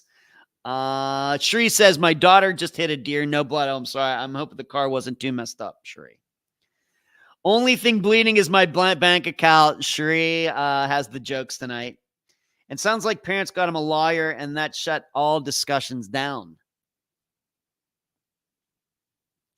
Something went on here. Of course, I'm hoping it's not a murder. I'm certainly hoping, but then even then it would be hard to understand what blood would be doing all over him and on the truck. And I guess the important part is it said it was dried blood. So this wasn't even something that happened right before they showed up. That this had been probably something that had happened at least an hour before this crash, and he got caught by the cops and everything. What a mystery. So I will try to keep eyes on this, but like I said, since this happened, there has been nothing.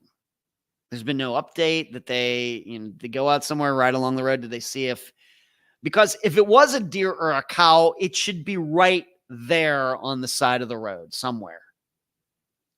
Somebody would have seen it or something, come across it, and you'd think there would be an update. There is none. So a big mystery going in there in Texas. I just can't imagine that being a police officer come upon this. Kids covering blood, trucks covering blood. What is this, a horror movie?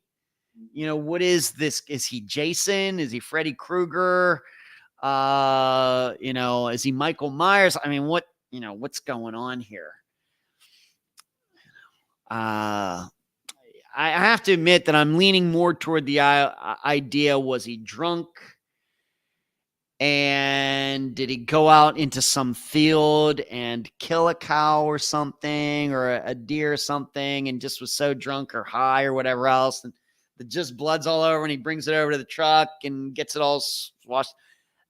That's kind of what I'm leaning toward, but I guess I will not be surprised if it turned out that he actually did murder some human, and this is the result of that. So keep your eyes on that story. Once again, the kid's name is Aaron Richard, Richard, and this came out of Texas, Tarrant County, Tarrant. And this happened about 2 weeks ago, so around June 20th, 23rd, 25th, somewhere in there. Lisa says, I've hit several deer, had some hair, but you're right, very little blood. Cranky99, what's going on? Good to see you. A friend of mine in high school hit an adult-sized deer with his 87 Buick Skylark, and he just bounced off the bumper and kept running like nothing happened. Yeah, they do. That's exactly right. I think that's a lot of people's experience. That was my experience when I hit the deer that I hit.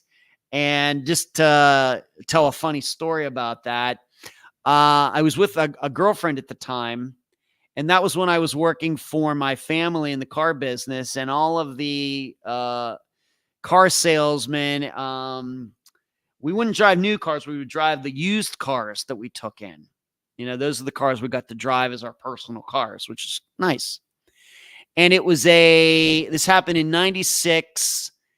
And this was a Chrysler LeBaron GTC, which is like the nicest two-door sport car version of the LeBarons. For the time, it was kind of a nice car. And she and I went down Route 28. We went down to Fox Chapel, and we went to see the movie 12 Monkeys. I'm pretty sure it was 12 Monkeys in 1996. Pretty sure. Pretty sure. And we were driving home. I was driving. She's in the passenger seat. And this deer just comes out of it. Was around RIDC Park on Route 28. You're going to look this up on a map if you'd like. Going north. And I hit this deer and never saw the deer again. Well, I pulled over to the side of the road. And of course, I never hit a deer before, and stunned and everything else. And I'm sitting there in the driver's seat, and I'm like, I do not want to even get out of this car to even see how bad the damage is. I just do not, because I really don't, am I going to be able to drive it home? I don't know. And, the deer had hit, I'd almost missed it. It was coming from the right. And I hit it mostly with the driver's side front of the car. So right in front of me is the driver. And I could tell that, the headlights didn't look too good or whatever. I was like, I do not want to even get out of this car and look. I can't do it. I'm just, and my Uncle Ron was my superior, my boss at the time, and I'm like, oh, he's going to be so pissed, and he ended up being very pissed. There's some thunder and lightning going on out there tonight. Wow, I don't know if you could hear that. Oh my goodness! Hope the power doesn't go out. We got 20 minutes to go. Hopefully not. And he did end up being pissed. This would be my my mother's brother, who was one of the owners of the dealership and my superior. And he's still alive. Of course, my mother's deceased. But so my girlfriend at the time said, "Okay, don't worry, Ed. I'll get out and look. I'll get out and don't. It's dark out. It was night. I don't know what time it was. Night." So she gets out of the passenger side, goes around. She goes out to the front of the car. She's squinting down and she's looking up the driver's side. She's looking around. She's looking around. She's looking around. She comes back in, gets in the car, and she says to me, Ed, it's really not that bad. I'm looking at it. It's really not that bad. I wouldn't be worried. And I let out, So then I decided, being that it's not that bad, I still should go out and check it. I go to open my driver's side door and it wouldn't open. It would not open. It was jammed. And I look over at her and I say, not that bad, huh? So instead, I had to get out of the passenger side to go look at the front of the car, and it was pretty messed up. It was pretty messed up. And the reason my door would not open is because when I hit the deer, the front driver's side fender pushed back into the driver's door and wedged it closed so it would not open. So yeah, she told me, yeah, Ed, it's not that bad. It's not that bad. And then I couldn't open my driver's door. And when I knew that, I knew it was bad. And it didn't end up being bad. So yeah, not that bad, Ed. I will never forget that as long as I live. In fact, I'm still friends with her. I haven't spoken to her recently. In fact, being that I'm talking about this tonight, I'm going to send her a message, see if she remembers that story. So not that bad, Ed. Yeah, not that bad, huh? All right. So that's my deer story. I'll try to keep tabs on this to, figure out what the end result is of this young man being covered in blood and with no explanation. Yeah, Hazel, it's really not that bad, Ed. Yeah, it was. Ed and I may have driven on some of the same roads in Midwestern Pennsylvania. A deer jumped right into the car through the side window. True story, back in Butler County, PA, Route 528. I know Route 528, Ferry. My father lives just off of Route 68. Just outside of Butler going toward Evans City, is where my dad lives. So I know Route 528 as well. Of course, I'll be there in about a week or something. All right, one more story, and we will be done for tonight. And this is the Yellowstone National Park story. The sub-headline was, when people disappear in Yellowstone National Park, some are never found. Dan Campbell was illegally hunting elk antler sheds, and reminds me of Pine Gregory, in Yellowstone Park when he disappeared more than 3 decades ago. Campbell had set off from Hell Roaring Trailhead to Jardine, Montana, outside of the park's boundaries, with his dog Freckles for a 4-day trek. However, when the 42-year-old Montana man failed to appear at the designated location, and his girlfriend Tracy reported him missing April 8th, 1991. Campbell is of at least 6 people who mysteriously disappear in the park who have disappeared since the late 1960s. There may be more, but it's difficult to get a handle on the numbers. Officially, the park doesn't appear to track the missing. When asked for a list of missing people, the Yellowstone Park Public Affairs Office referred Cowboy State Daily to the National Park's cold case database containing 25 missing persons cases for all national parks. All right, so keep in mind, we know who the alleged specialist in this category is. His name is David Paulides. And we know how much he has made about disappearances in national parks.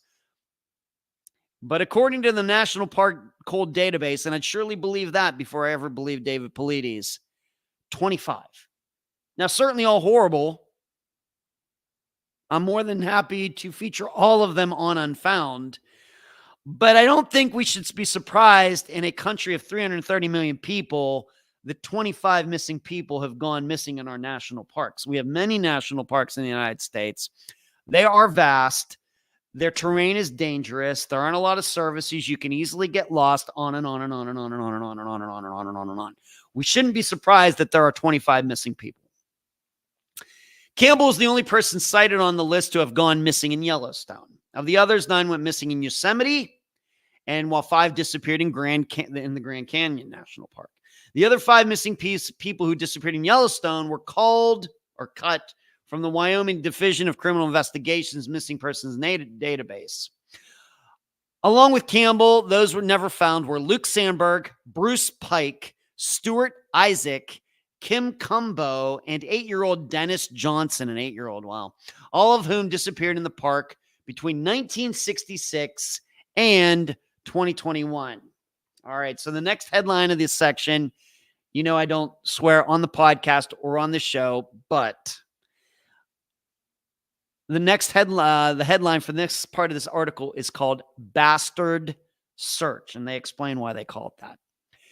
Campbell's disappearance serves as an example of the challenges faced when trying to unravel the enigma of a person gone missing in Yellowstone. It also sheds light on the struggles that park rangers and search and rescue teams face in their efforts to locate individuals within the vast 2.2 million acre park. An incident report released by the U.S. Department of the Interior, which oversees all the national parks in the United States, gives insight into how the search unfolded for Campbell, beginning with gathering additional information about him and determining if he was actually missing in what is called a bastard search. In search and rescue terms, a bastard search refers to checking all the obvious locations to make sure the supposed victim isn't sitting at home watching baseball and snacking on chips. The derogatory term hence describes that person who is hiding out and not missing. That's pretty funny. A bastard search, meaning that's what they give these guys. You know, they're out there in the wilderness looking for people. Really, these people are missing and have gone home. So there's that.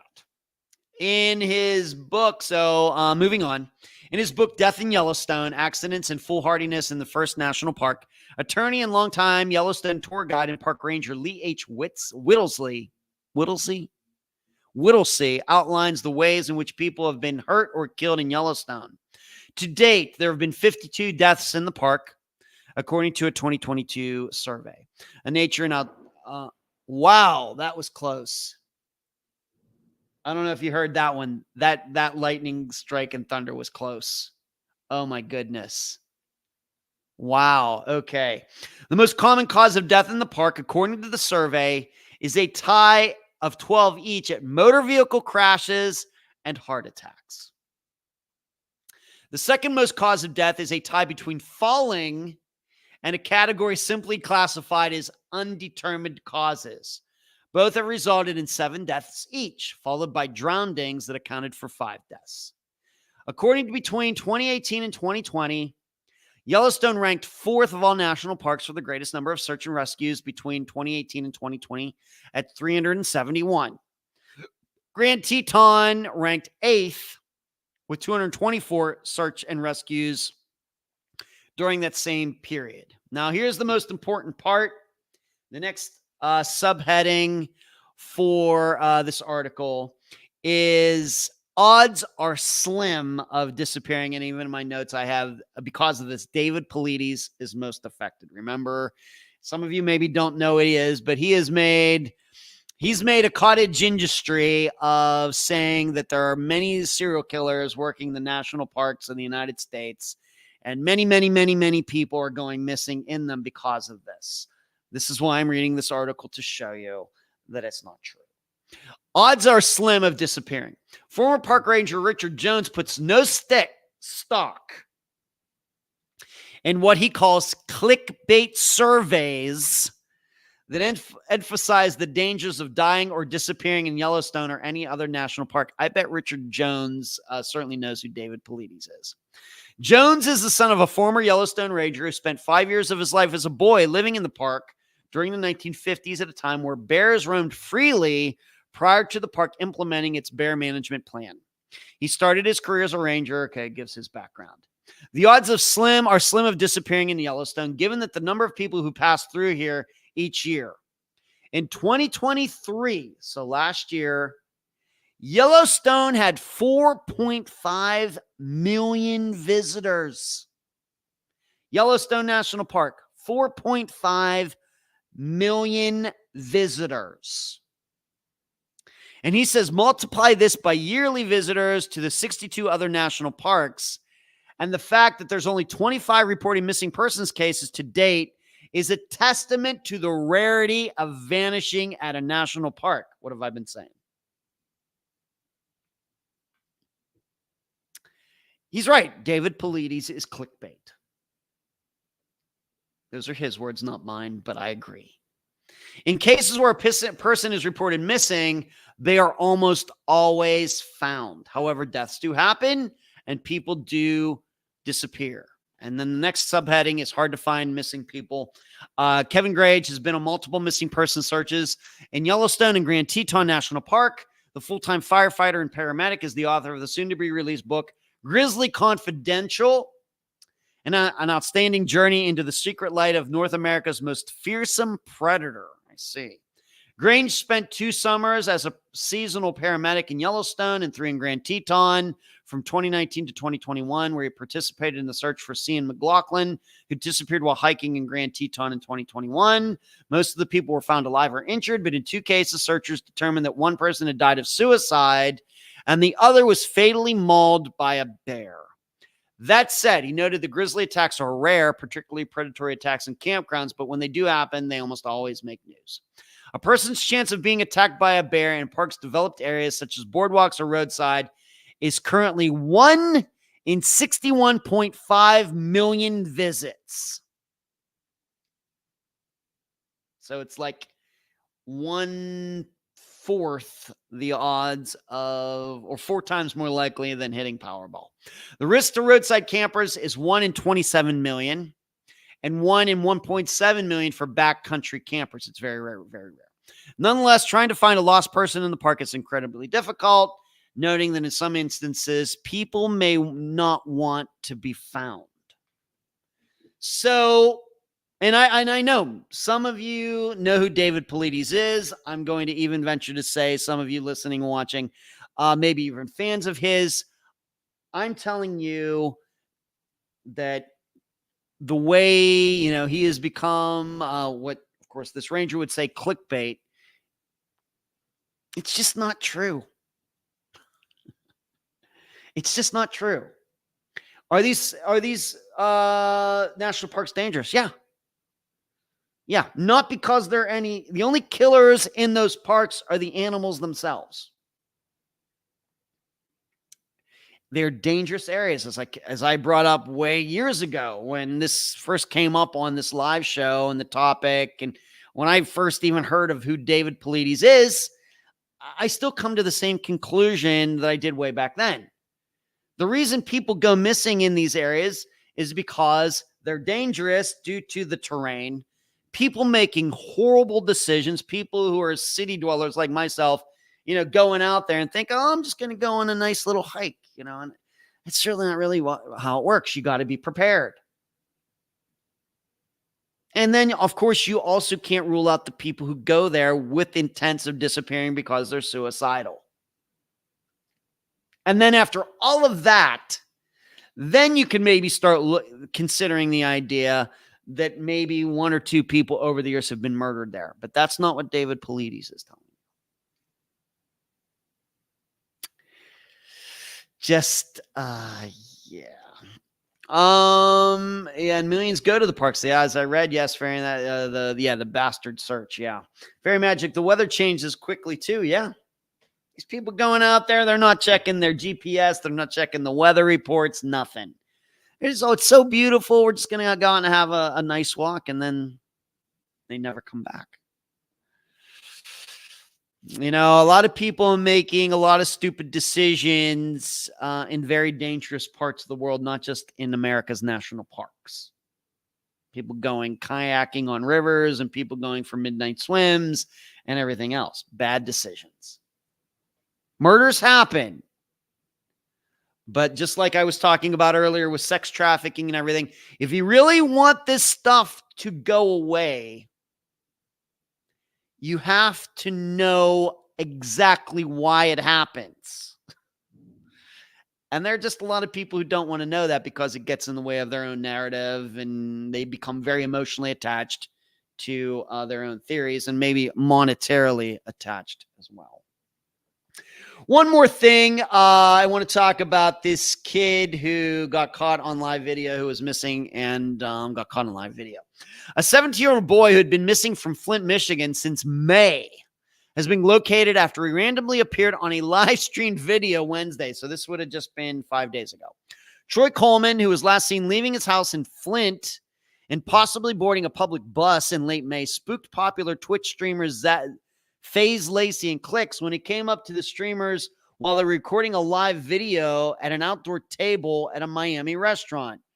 Bro, are you good? A man in the video can be heard asking Coleman, who wanders around the outdoor tables talking to people throughout the course of FaZe Lacey's live stream video.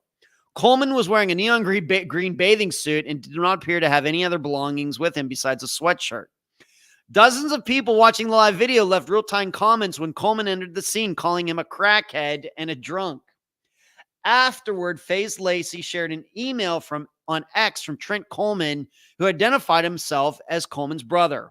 Hello, my name is Trent Coleman, and my missing little brother from Michigan was on Clicks and Lacey's stream in Miami. He was wearing green shorts, and they were making fun of him. He is not on drugs. He is a schizophrenic and 17 years old. If someone can contact me about this, I would be so thankful. He's been missing for 3 months. In this case, was put on as a homicide in Michigan. The streamer sent another post that Coleman had mentioned the hotel where he was staying on the live recording. We got into contact with his brother and told him what hotel he was staying at. He has been found and placed in a holding cell in Miami until he gets transferred back to Michigan with his family, FaZe Lacey wrote on X. The power of the internet is insane. Thank you, guys. On Thursday, the Flint Township Police Department announced that Coleman had been found safe in Miami, adding that Michigan police were working with Miami authorities to arrange his safe return to Michigan to be with his family. Great outcome. Very happy that this young man, the 17-year-old, is still alive. And what are the odds? But this is why disappearances are so tough. You wouldn't think the 17-year-old who just leaves from Flint, Michigan is going to be found in Miami and everything. You wouldn't think that, but that's what happened. And I guess this is why we always hold out hope. Of course, I do believe that many of the disappearances we've featured, I guess I could say statistically that they're probably deceased, but I'm always holding out hoping that these people are alive. And this is a perfect example of this because, as it says in the article, in Michigan, they were thinking, oh, he got murdered. They, got given to a homicide department. There he is prancing around in Miami. We should all be so fortunate. So there you go. You want to check that out again. The young man's name who went missing, who was found on the video, his name is Troy Coleman. All right. Do you once again, is my microphone sensitive enough to pick that up, man? I can see just kind of in the flashes going off behind me. There is something going on out there in the Gulf. As George Costanza might say, the sea was angry that day, my friends. This Friday, we are going to revisit the disappearance of Nikki McCown. She went missing from Indiana, but her car was found in Dayton, Ohio. You may remember that she was engaged. You may remember that it was coming up to her wedding date, was coming up very quickly. And she went out to wash clothes one day And seemingly while the clothes were in, of course, we haven't, like I said, Elaine Johnson just from a few weeks ago, she was washing clothes and went missing. Nikki McCown was getting her clothes washed and dried at a local laundromat or something. She went over to her mother. She seemed nervous. She had made a couple calls and everything. And she had commented that there were some Hispanic men allegedly hanging out the laundromat. And she was a little afraid what's going on here. Once again, I don't know if she was profiling, whatever, just her words. But she left her mother's never to be seen again. Of course, she went missing. She was supposed to get married. And her vehicle was found sometime later, weeks later, months later, in Dayton, Ohio, in the apartment complex of where her ex-boyfriend, who I think might have been the father of one of her children, used to live. He didn't live there anymore, or he might have lived there, but where he lived. But that's where it was parked. And in the vehicle, and it wasn't her vehicle, it was her fiance's vehicle. In the vehicle were the clothes that she had been washing and driving neatly folded in there. And she has never been seen again. Now, if you may remember, this is the disappearance where it was eventually found out that Nikki was friends. She had a co-worker at the jail where she was working. Well, this guy was actually ended up being a murderer. And then before Nikki knew him, he had murdered a woman in, was it Georgia or Alabama, and got away with it. And it wasn't until after Nikki went missing that DNA connected this guy to that murder. And when they went to go get this guy, he committed suicide. The issue is he makes a very good suspect, but we have like two other people not connected to each other who also could be connected to this disappearance, which must be, I can consider to be a murder. So we're going to revisit that. I'm going to play you the original interview with her sister, Michelle, and I will provide new commentary on this, a new analysis now with being very seasoned in this. So that will be this Friday, the disappearance revisitation of the disappearance of Nikki McCown. She is on NamUs. She is on the Charlie Project. Last name MC, capital COWN. So once I started going back and looking at my original notes and everything, I forgot there were so many things about that. I got 3 different good suspects who could have harmed her at least.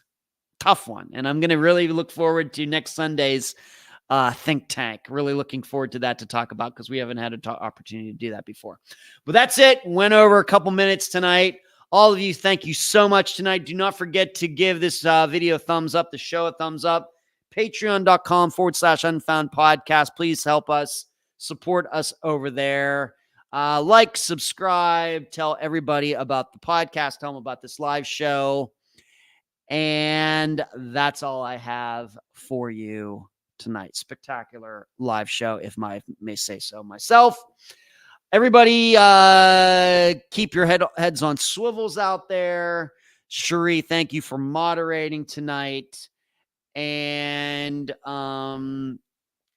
Charlie, say hi to the boys for me. Of course, I know one of them is not near you right now. He's at that camp.